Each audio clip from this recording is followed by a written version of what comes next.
hard to believe that Christmas is just 1 week away, and we are already looking forward to the new year, which is 2 weeks away. If you want to include your littles in the New Year's Eve fun, our friends over at the Children's Museum of the Low Country can help with that. I'm joined now by President and CEO Karen Coltrane to hear all about it. Welcome back, my friend. Thank you. Thanks for having me. We're almost there. Happy holidays. Happy holiday. I cannot believe we're nearly there. Yeah, well, as we kind of get ready to say goodbye to 2024, hello to 2025, the Children's Museum really does offer the perfect event because a lot of young children don't stay up late, you know, for New Year's. Neither do I. But they, and neither do I if we're doing that confessional. Yep. No, so this is a perfect event for me. Yes, so, but New Year's Eve is how we celebrate for the little ones. So we're the Low Country's only New Year's Eve celebration. You can see there, that was, I think, last year with the confetti. So we try to make it an experience that kids can get really up for that right there. You see the snow, so we'll have the snow back again, even if it's a weather day like today that feels so nice out.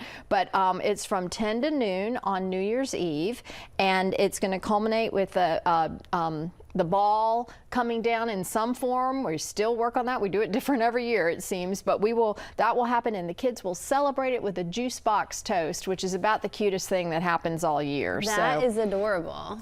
Yeah, so it's really the perfect way to celebrate the New Year's, let the kids have that feeling of, you know, it's a exciting time, but then they can be nice tucked away asleep at night when the grown-ups have the midnight celebration. Get all the energy out earlier in the day so that they're very tired for later on in the night. That's right. It's a great event, and it's a great way to kind of celebrate with folks and other kids and families. And you know, our outside area is being renovated. We're working on all that, but we will be open that day from 9 to 2. Okay. Obviously at noon is when the big event happens, and then we'll be closed the next day, January 1st. Okay. But after that, we are open for business 7 days a week. Wow. So yeah, so that's big news for us with our renovation. Remember that, guys. 7 days a week, and I know if the kids are off from school, that's a perfect place to go. It is. So after the first, you know, everybody's watching football and doing all that kind of stuff. But then the next day, if you're kind of over it with the kids running around, come to the museum. We're open the 2nd, the 3rd, the 4th, the 5th before you go back to school. Beautiful. So, yeah.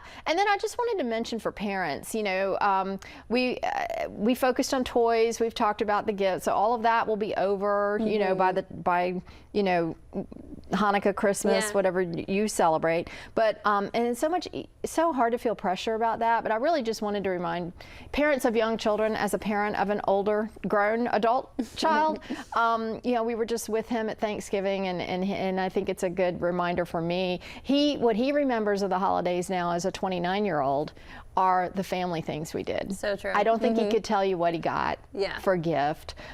He remembers the times we were together, and so I was just started to think about, you know, if you're kind of feeling stressed out, plan a family movie night, break out the hot chocolate. I promise you that down the road, that's what they're going to remember, is cuddling up on the couch and watching that, or baking cookies for neighbors, or, you know, a Christmas Eve bedtime story. You can just make a big production out of it, or something like that. And if you can focus on experiences over expectations, and kind of get the kids to focus that that's where you want to be, that's what they're going to remember. Oh, definitely. It's so easy to get wrapped up in all of the craziness of the holidays, the gifts, especially when you have kids. I can't even imagine that whole thing. Well, because it's so fun. It's fun for you, but yet it can turn stressful. So I just wanted to put that cautionary note that it's happened to all of us, even those of us who know about parenting stuff, we get caught up in it too. So just a gentle reminder to everyone that, you know, it's the activities we do with the kids, and subtly moving them over to the thoughts behind someone giving them a gift rather than the actual